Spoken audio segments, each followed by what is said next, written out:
Katonda salama gezi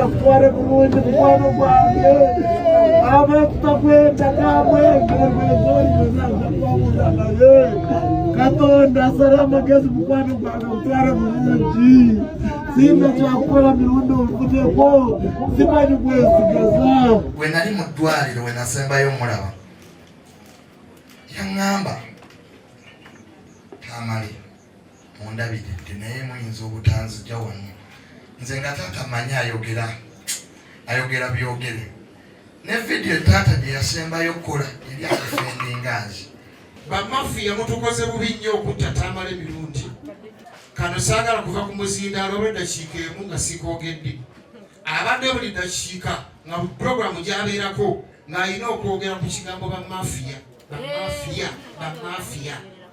naga bamafiya be baali bamafiya omanye emirundi gyenguusa okutwa omanye emirundi gye bazigadde okunkuba omanye natamutambula n'ennyondo yange mafiya nalina mukubba ennyondo ku mutwe bamafiya sisobola kubajja mu bintu bino ebyokufa kwa Tamale emirundi lwakuba sibamanyi naye bamafiya babadde ayogerako ngenda kandi kukinoonyerezaako kubanga musa omutuuze wange. Dadi abadde taata mulungi. Dadi tatukubyeko simulabako ng'akulwane oba maama obaani tatukubyeko. Dadi nze okunvuma kwange kubadde kuzibu era olunaku weyanvuma namala emyezi nga simukubira nga nanyiiga kuba nali mwagala nga njagala era nga nkimanyi sisobola mudisappointinga wantu wonna. Ekyangumiza Dadi tukoze naye memories nyingi birthdays abaddewo n'omukubira n'omugamba kino n'omugamba kiri. Dadi n'akugamba kino abamu baalowoozanga ngera batugamba nanga mubeera batya n'oyo omusajja naye nga ffe tumanyi Dadi atwagala. Era waliwo Dadi we yankubiranga ngagamba ng'olwalina ngundi ne Junior amanyi omuyita mugandawo n'akola kino nga mugamba Dadi oyo mwana we yeyakikoze ngagamba omwana nga oyo mwagala nnyo naye Junior akwagala ate era nange nkwagala mungambire akole kino nga mugamba lwaki gwe tomugamba. Dadi ngagamba nze ekintu kye sirikola sobola blamingira mwana wange mu public kubanga nina eyo laavu yaabwe gye nina bwe naatandika abantu bagenda batwala for granted okunnumya nga balumyamu baana bange. Kankole ekyo ku hard working part ekyasinze okunsanyusa twagenda ne tuzimba ennyumba n'ensitula Dadi n'engimutwalamu. Dadi n'aŋŋamba mwana wange ndowooza olingulira omufaliso n'ensulako wano naye n'abatemu nga bangi tunaabeerayo tutya nga Dadi ogenda kubeerayo naani. N'aŋŋamba njaba kujja mbeereyo. Ekintu ekyo ne kyansanyusa nnyo. Dadi eyo yonna wiiki ng'akeera kunkubira mwana wange webale. Morris Cakes and Events Limited bakola cakes eza birthday, okwanjula, baby shower, bridal shower mu buli design yonna gy'oyagala, traditional cakes n'ebika ebirala. Kosa n'okutegeka emikolo ne girabika bulungi. Basangibwa wa Kaliga okumpi n'akatale k'aba veteran ku namba z'essimu z'olaba wansi awo ku call ne WhatsApp. Kola order cake kutuukako yonna gy'owangaalira. Peter Ali Moses, marketing manager wa Tete Business Solutions. We deal in printing, branding and general supplies. Tukola signages, tukola corporate wear, uniforms n'ebintu bingi. Bino byonna bye mulaba mu dduuka. Zino samples. Buli kyolaba kyonna tulina stores. Tukola bintu bingi. N'abasinga bamanyi tukola printing and branding only.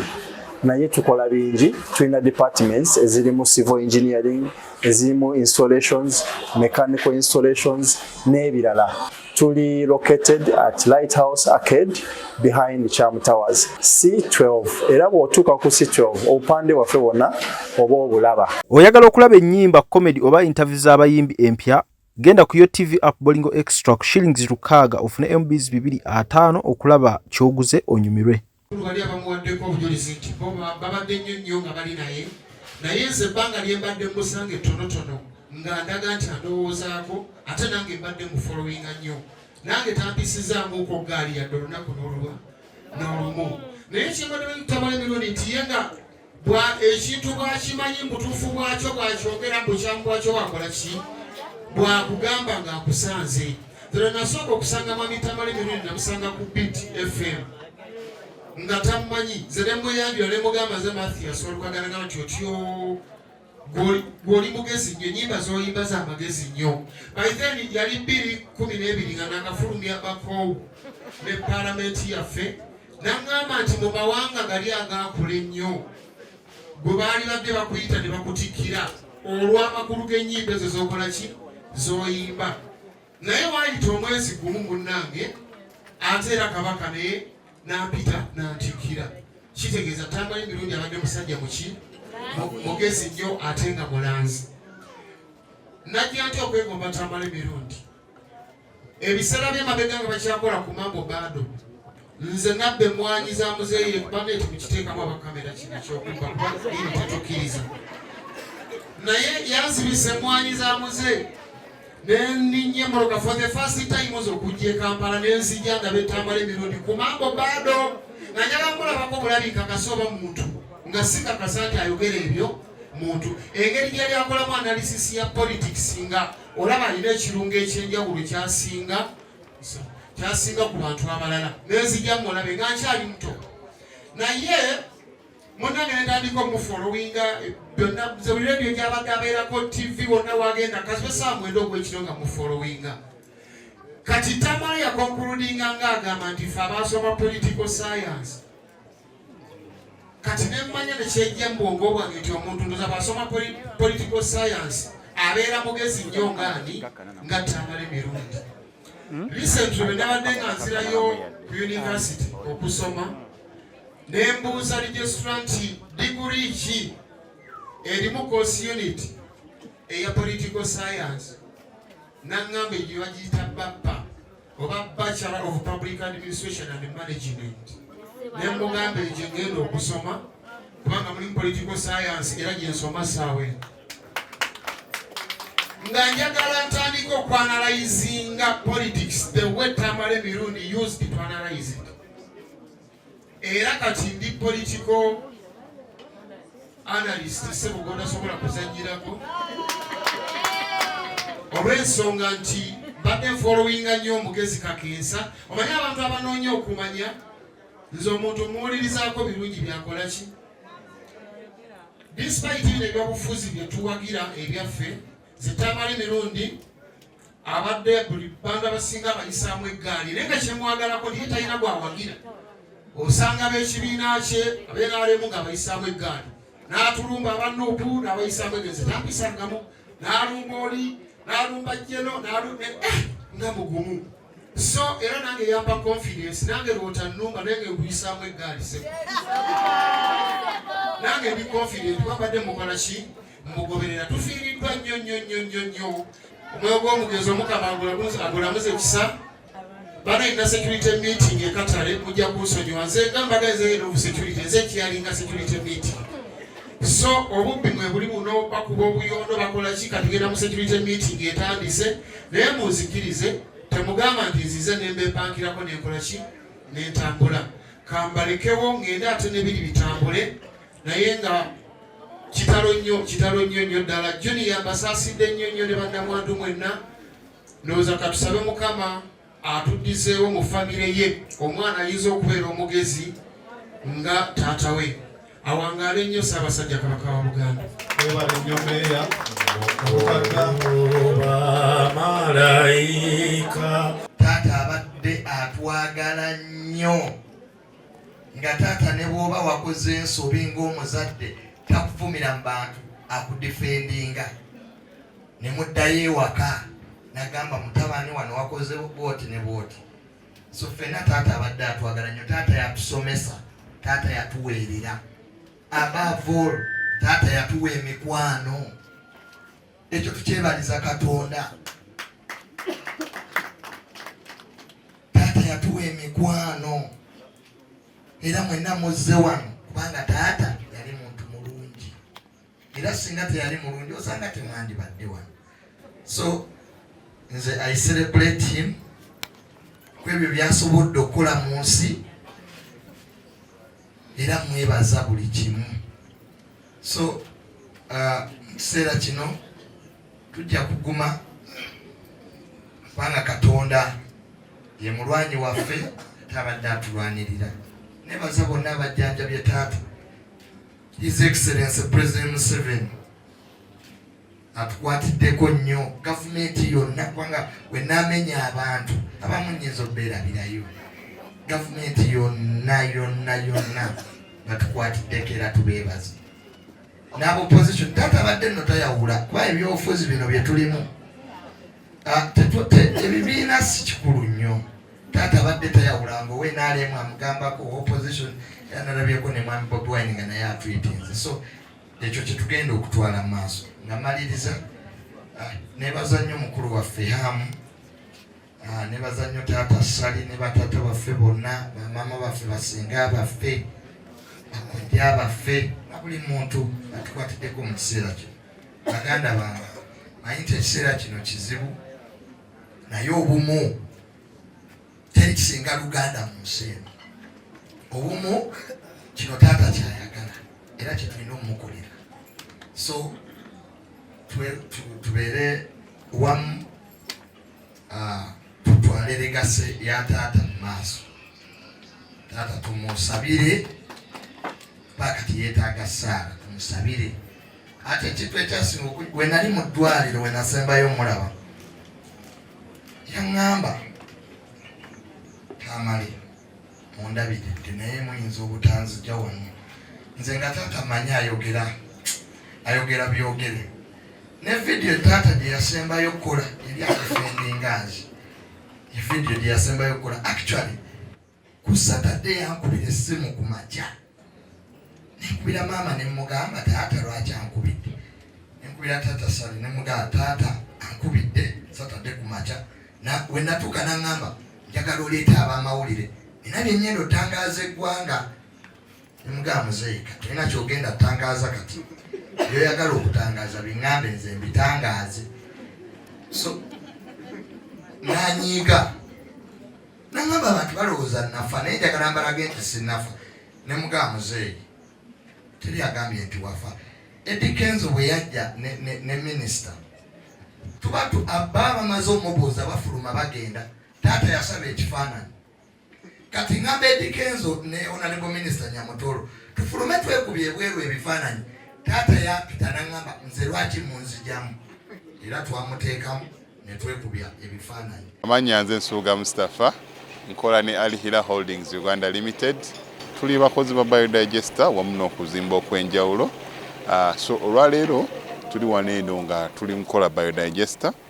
Ekyenjawulo ekiriwo nti yo eri mu basement wakati okusinziira nga bulijjo abantu mu kiraba ti eno parking lot. So eri wansi eri parking lot eri mu basement. Leero tukoze size y'abantu 5 ng'era erina capacity okusavinga ekizimbe kino kyonna nga wekinaabeera. Wano eno ng'era emigaso gya bulijjo gya biodigester tebagenda kunuunamu. Atwetaaze ku namba z'essimu 07017669992 ne MTN 0789224230. Enamba ezo zonna kweziri ku WhatsApp. Company eya Wildlife Millions EU abatuusa ebizigo okuva South Korea ne USA ebikola ku lususu n'enviiri bakuleetedde ebizigo ebigenda okunyiriza. Ebizigo bino biyooyoota olususu ate tebikujja kukkalayo. Olina ebizigo ebyakwokya, olina mbalabe, weekwata ebizigo bya Wildlife Millions EU bikola ku mimwa n'olususu olukakanyavu era bigoba n'enkanyanya. Tulina ebizigo ebikuza enviiri, ebigoba situka mu mutwe n'ebizaawo enviiri ezakutuka. Ebizigo byaffe bya butonde n'akawawa akabivaamu ka butonde ate tetutunda bicupuli. Gwabyetaaze tubikutuusaako wonna w'oli okwetooloola ensi yonna ate bw'ogula mu bungi tubikuweereza ku bwereere. Osobola okusasula ng'oyita ku PayPal, Apple Pay, Google Pay, Credit oba Debit Card, Western Union, MoneyGram oba okuyita mu bank. Gwali e Bulaaya gula ku mutimbagano ku www.wildlifemillions.com oba basange mu My Hive Shopping Mall, Vienna, Austria. Ebizigo bino bikuleka kulanjiyo era bikozesebwa abaami n'abakyala. Tukubireko oba tufune ku WhatsApp. Weekwata ebizigo ebya Wildlife Millions EU era tukukakasa nti bw'otafuna njawulo mu nnaku 3 sente zo tuzikuddiza ng'olina risiiti yaffe.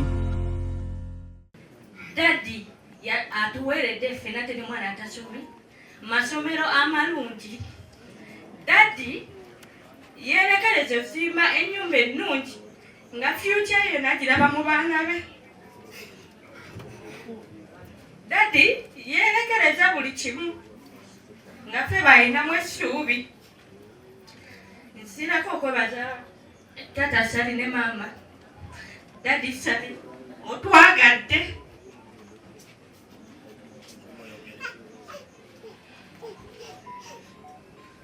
Nze obudde waliwo abaŋŋamba babadde bamanyi oba nja kulaluka, naye mutima nesigadde ŋŋamba ndaba tukyalina taata. Tata Sally otwagadde era naffe tukwagala. Tata Sally oyo atukoledde buli kimu. Nze olugendo lwange ne taata mbadde nkimanyi Daddy anjagala nnyo nnyo nnyo era nga n'abantu bakiŋŋamba. Nali ne Daddy nenjikokola ennyo, simanyi nakwe nakijja nga buli kyenkola njagala kuprovinga Daddy I can make it. Okutandikira ddala ku ssomero nga nze sikyesomera, nsomera taata wange era natuuka ku campus Daddy yalwala. Ne ŋŋamba mikwano gyange sisobola kubeera watali taata wange, at least nkoma wano. Naye natuuka ne ŋŋamba nedda kankikole kansome mmaleko. Nensoma ne mmalako. Daddy abadde taata mulungi. Daddy tatukubyeko. Simulabako ng'akuba oba maama obaani. Tatukubyeko. Daddy nze okunvuma kwange kubadde kuzibu. Era olunaku we yanvuma namala emyezi nga simukubira nga nanyiiga. Kuba nali mwagala nga njagala. Era nga nkimanyi sisobola mu disappointinga wantu wonna. Ekyangumiza Daddy tukoze naye memories nyingi. Birthdays abaddewo n'omukubira n'omugamba kino n'omugamba kiri. Daddy n'akugamba kino abamu baalowoozanga ng'era batugamba namwe mubeera batya n'oyo omusajja naye nga ffe tumanyi Daddy atwagala.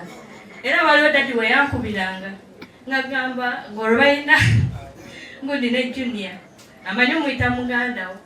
Mugandawo n'akola kino nga mugamba Daddy oyo mwana we yakikoze. Ng'agamba omwana ng'oyo mwagala nnyo naye Junior akwagala ate era nange nkwagala. Mungambire akole kino. Nga mugamba lwaki gwe tomugamba? Daddy ng'agamba nze ekintu kye sirikola sobola blamingira mwana wange mu public. Kubanga nina eyo laavu yaabwe gye nnina. Bwe naatandika abantu bagenda batwala for granted okunnumya nga balumyamu baana bange. Kankole ekyo. Ku hard working part ekyasinze okunsanyusa twagenda ne tuzimba ennyumba n'ensitula Daddy n'engimutwalamu. Daddy n'aŋŋamba mwana wange ndowooza olingulira omufaliso n'ensulako wano naye n'abatemu nga bangi tunaabeerayo tutya. Nga Daddy ogenda kubeerayo naani. N'aŋŋamba njaba kujja mbeereyo. Ekintu ekyo ne kyansanyusa nnyo. Daddy eyo yonna wiiki ng'akeera kunkubira mwana wange webale. Twatula ne baba Yasini oyo twalire Winnie Tamale oba ojjukira olwo lunaku. Baba Yasini yatusomesa ekintu waliwo stories eyanyumiza ne zinsigala mu mutwe. Ng'akuwa obudde baba Yasini oyo olunaku lwenzijukira waliwo abantu abajja okulaba baba Hamu. N'abagamba musooke mulindeko eddakiika 5 nkyali ne baganda bange. Ekintu ekyo kyanneewuunyisa.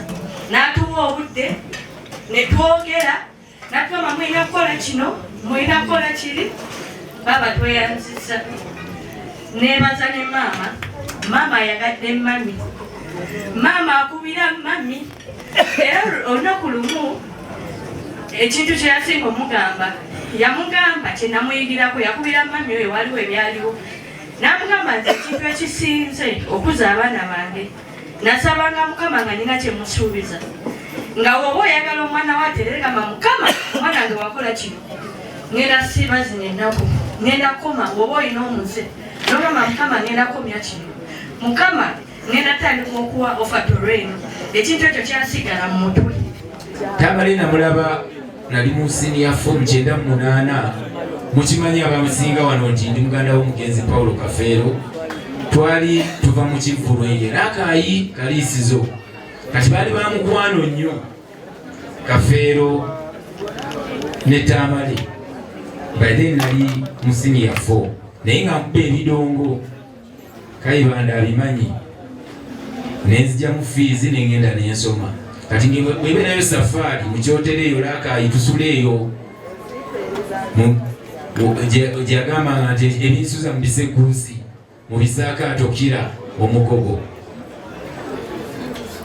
nga tukuba ebidongo naye twavangayo ate ne tujja ne tusula ewa mukadde awo Bukunda ewa saidi awo nga tusula mu baliratiivu ba Mwami Tamale kuba twali bankima nga tuli baluganda so naye nkulanga manyi nti mukulu wange nga simanyi nti ndikola naye naye nga nkula ne muganda wange kuva buto ate era twalina ekyaffe ekitugatta fe abatera okuwayamu eyo mu kisenge mmanju yonalagira muntu udde wano wa mmanju tweweemu bino byansi byakuleka akayimba ako mukamanyi kajamani doozi mukamanyi ffe katugattanga mu ngeri yaffe era nga tukakoona bulungi naye ng'ate tuli babuvunaanyizibwa so olugero luwanvu nnyo nti nzize mwebuuza akabamanyi ku Dowington awo abasinga okundaba ndyawo ekigere n'enkoko Tamale eyantwalawo emyaka kati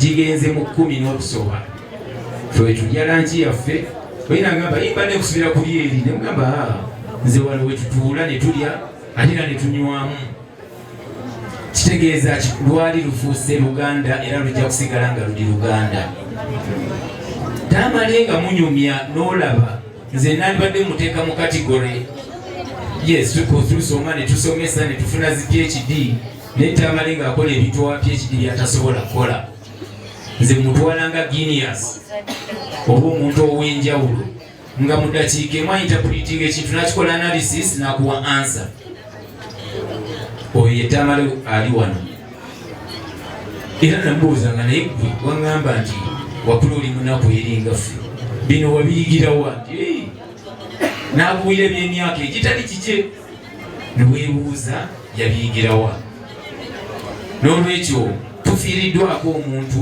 abadde omusomesa ekinnuma ennyo nti ku myaka nga si gye mingi abadde akyasobola okuwona yaana mu 98 naziika jjajja wange yankuza nga ali 15 kitegeeza nti adde akyakuwona yaana oba ataana amalala naye tulina okwebaza Katonda eyamutuwa nti awo yamugamba nti wajja okoma naye gwe ali wano ekyatamala ekituwa okuyiga bw'olifa oba mu ssanyu oli kuŋŋaanya abantu bano bonna ekiro nabadde zana nayogedde nembuuza abantu twekubemu ttooki abawalana bannaffe abasengula abantu ku mataka n'obuwanga nga mwagala obugagga abeerogaŋŋana abayina enge ensi mugenda gikungulako ki ojja kumalako nga nze naawe ffenna tuvudde ku nsi mu bulamu buno tulina ebintu 3 oba 4 bye tulina okuyitamu ojja n'ozaalibwa buli omu wano yazaalibwa Katikkiro bw'ozaalibwa n'okula bw'omala okula n'okaddiwa omanyi ekiddako bwekitiibwa olina okufa mbabazi olina okukola ki kati buli ali wano mwenna tujja kulowooza kuleeta ffa n'olwekyo twagalane tubeere ne stress mutono ku nsi tubeere n'empalana ntono ebintu ebimu tebirina twawulamu twewaŋŋana ebitiibwa twejjanjabe tweyagale ate naffe twagalize abalala kubanga ensi ne bw'onookola otya wallahi ojja giyitamu naawe ojja kutesitingako bapulezidenti ab'amaanyi baafa abawandiisi ab'amaanyi baafa abavumbula balubu ezo baafa buli kintu ky'okozesa mu nsi oba kamera eno bonna abaabikola baafa emmundu gy'olina abaagikola baafa essaawa gy'oyambadde yagivumbula yafa eyakola engatto yafa gwani ataafe awalana munno n'olwekyo weekube mu mutima ogenda kuŋŋanya ku kkoota y'abantu abali ewatamala emirundi ng'olunaku lwo lutuuse. Tulina okukozesa okufa kwa muganda waffe nga ekyokwebuulirira mu neeyisa yaffe n'abantu ne banneyiba gye tukolera mu ggwanga lyaffe ne tusigala nga tuli hambo. Njagala okwebaza ennyo abakungubazi bannakirabyeko bannaayo okusiima si kyangu. Obwedda ndaba ku social media nze sibeerako nnyo nningizayo bulingiza nga mwanyinaze bwagambye nze TikTok bikimbeerayo n'olubiraba n'olaba n'ogamba eno njyayo oba sijyayo nenningiza. Boogedde ebintu bingi naye Junior olwatuuka mu ddwaliro nasanga talinawo nga maama yaliwo n'abalala ne tutuulirayo ddala essaawa zaffe n'afukamira n'aŋŋamba njagala nebalize president ne maama. Ekitalo nnyo ekya Mr. Tamale Mirundi naye tetukyayogera nti kitalo kubanga bannange buli kimu kyonna twakirabye nga tugamba tusse kusiibula ow'ekitiibwa Mirundi mu kitiibwa mu ssanyu era nga bwe yalaama okuba tuyina okuba nga tusanyuka tewali kukaaba. Bannange mwebale nnyo abawagizi bonna bonna ku kitundu kino ab'ebitiibwa mwenna mwenna abali wano bannange mwebale nnyo mwebalire ddala kubaawo. Sebo sina nnyo bingi binyeza kwogera naye omukulu Tamale Mirundi bannange abadde atwagala nga abayimbi era nze nyina kye siyinza kumwerabirako sobadde nsaba nja kyogerako eddako. Banne Mukama abakuume tukyagenda nnyo mu maaso. Bayimbi bannange bonna abali wano abakulu mwenna aba media mwebalire ddala from the beginning okubanga mulaga buli kyonna kyonna kyonna ekitambula ku mugenzi. Tukyagenda mu maaso nnyo banne Mukama abakuumire tukyagenda mu maaso nga tweyansa nnyo mwongere engalo mwannyinaffe otukoze bulungi.